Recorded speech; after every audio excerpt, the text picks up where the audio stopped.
May 10th, 2020, update video number 4. Looks a little bit different from what you guys saw last time. I was at 60 hours then. I want to say I'm about 170 now. I'm actually back at work as of a couple weeks ago, so progress is slowed, but I'm still making good headway. Starting at the back, you can see the vertical is super filled and contoured, as well as the rest of the tail feathers, horizontal elevator, and then the rudder's over there. You see it's on its gear, and I'll explain why later. Starting in the back, one of the things I found is this piece comes as one piece, and you have to cut it. And it doesn't really say that in the manual, or at least when you're looking for the piece, you're looking for 2 pieces, and then you figure out later that it's one that you gotta cut. So a little helpful tip there. Rudder cables are run, and one of the things that I did is it specifically states in the manual, do not swedge the last piece, because when you cover it, you can't recess the cable into the fuselage like, say, a Super Cub, where it's just a hole cut. So do not swage these until after you cover. I super glued the ends and then taped them so that when you're feeding them through here, they're not starting to open up and get stuck on things. So that was pretty helpful.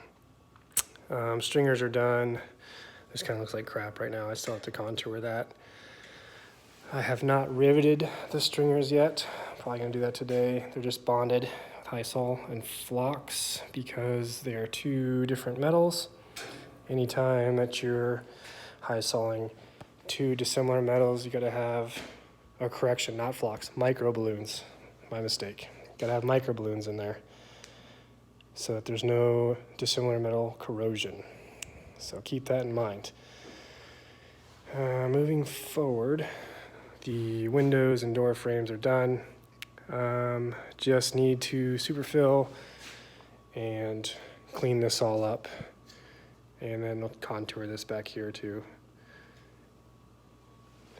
Like I said, it's on its gear, and that's kind of unusual if you follow any of the other builds. Most of the builders don't put the gear on until after they cover. Reason being is, one, I have the pre-rigged wings. So there's no need to level the fuselage and do all your hole drilling and setting your lift strut brackets, because that's already all done for you. Basically what I did is I slapped the wings on real quick, made sure that the pre-drilled holes here were good. The measurements were good from the rib, and I went ahead and just put on the doublers. And when I bolted the wings up for the first time with the doublers, everything lined up perfectly. I did pull it out yesterday, put both wings out and bolted them up, check the dihedral, wash in, wash out, and the sweep. And the sweep is perfect. Obviously, they use a laser level. And that was my biggest concern, because you can't really undo that once those holes are drilled. So if you have not ordered a kit yet and you are going to, highly recommend the pre-rigged wings to your fuselage. It saves a ton of time. Basically, you go through the manual, you get to like step 2 and it says skip to step 12, and you're already putting the doublers on. Showing kind of what they do. They pilot hole your lift strut brackets, and then you can see where they traced once they have everything set in place. And all I did was just cleat them in place and hang the wings and just double check everything. Dihedral and wash in, wash out needs a little bit of tweaking, but I'm not going to do that until it's locked in for the last time, just due to wing weight and the covering and all the extra stuff on there. The tips are not on, as you can see.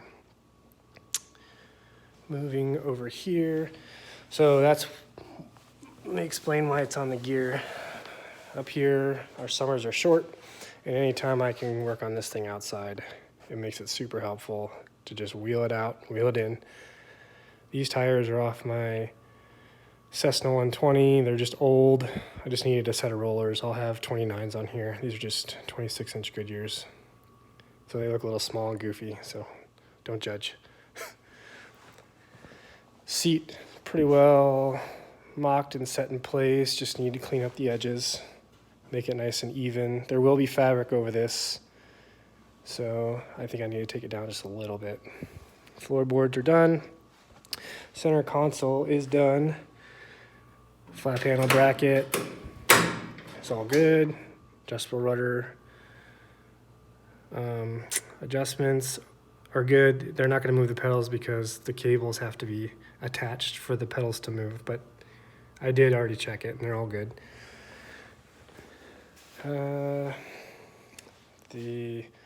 One of the tricky points on these is getting these pedals to move freely after you bolt them down. So when you're working on the bench and you think you got everything all nice and free and you're all excited like I was, and then you go and bolt these things down, the outers are going to stick. So what I did is you look up under here and it helps. You got to play with shims, and I probably took these in and out, I don't know, 10 times to get the best adjustment. Basically, once you bolt them down for the first time, the center bracket is a little bit higher than the other outer brackets, so it kind of bends it down on the ends and it causes it to bind. So you kind of just gotta, once you see that and you run a level over it and you see where it's binding, it's pretty easy to get everything level again and moving freely. One helpful tip is when you're putting these bushings in, they're plastic bushings, and the manual calls for you to split them, which I did. And it feels kind of weird when you're cutting a brand new bushing, but it works out. You cut the bushing, make sure that when you're sliding it over the inner shaft, all that powder coat is gone. None of it can be there because the thickness of that powder coat is what causes all the binding. So take all the powder coat down off the shaft, and then on the inside there's like remnants of powder coating, like little, I don't know, it's rough basically.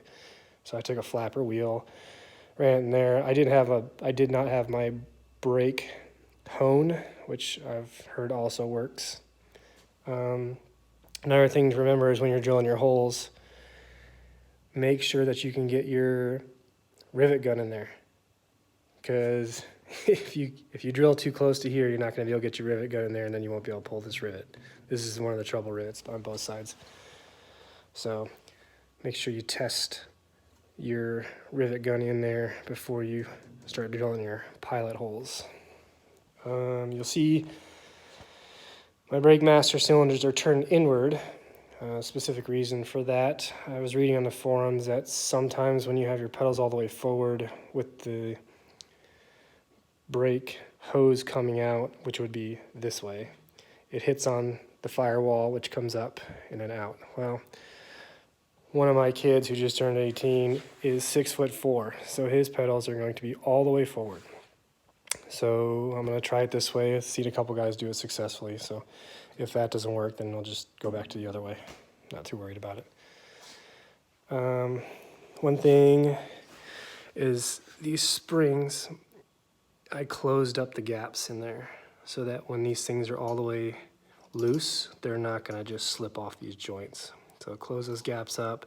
Up here, the spring acts like a cotter pin. Just close that gap up too. Just squeeze them closed. Let's see. Up here. So this is the STi wing, and you notice it's pretty busy up there. So this is considered your number one rib. This is set at 35.5 inches. And when you go and bond these in place, make sure that your wing is on the fuselage, because when you bolt it down, the spars get drawn in just ever so slightly this way basically, and it causes this. If you were to bond this and then try and put the wing on, your holes are going to be off just a little bit. You might even end up breaking high sole loose. I didn't do it, but somebody else had a problem with it and let me know to do that, and so that's what I did. So number one rib, this is your transition rib because the STi wing's profile is fatter, and they designed the fuselages based off the S7, which is a skinnier wing. And so it's a transition from the STi rib, the transition piece, and then the S7 portion that butts up against your butt rib. And the reason for that is the windshields are all the same, or the Lexan is all the same contour. They don't have a special STi Lexan where it comes up higher over, so you transition it down. So after I bond this one, I'll put my flap-ron doubler in here, put this piece in, which is the transition piece, your standard S7 rib, and then once those are all bonded, I can set my butt ribs in place, which means then I can work on the doors. So it's like a process, and you gotta go in and back out as far as the process is concerned. I don't have any of the rod ends yet, so you can see none of the controls are in. I think those are back ordered 3-4 more weeks. So yeah. What else? Oh, as far as the console is concerned, I haven't decided which engine yet. I have some ideas. But as far as the panel is concerned, it's going to be a G5, Garmin G5. If I have an Airmaster, it's going to be right above the throttle, so when my hand's on the throttle, I can just click the prop pitch. Push to talk is going to be on here. Engine management system will most likely be here. And then I'm going to do I haven't decided if I want to do a Guardian Aviation Bluetooth or a BOM, which is that module that goes out on the wing, and Bluetooth ADAHRs to your iPad. I'll have a big iPad in here, and that's it. I'm not doing anything else. You'll have an ELT, and basically my redundant systems will be ForeFlight, and then the BOM ADAHRs, and then my G5. And if all those fail, then, well, good old-fashioned pilotage and just fly your way home. I don't want to have all those extra gauges in there. I don't really feel a need for them. It'll already be redundant by twofold. So, other than that, just working on the wings, waiting for those rod end parts. And I don't have the horizontal mounted yet because of the rod end parts. You can see that the brackets are just zip tied because I don't want it to bend this and wear out the Teflon here when it's just sitting there and get bumped and tweaked. Once the wing roots are all high sold in place, I'll pull them off and mount them in a safe place again and get back to work on the fuselage. But that's basically my update as of May 10th. If you guys have any questions, feel free to ask. So, everybody have a good Mother's Day, and I will see you later.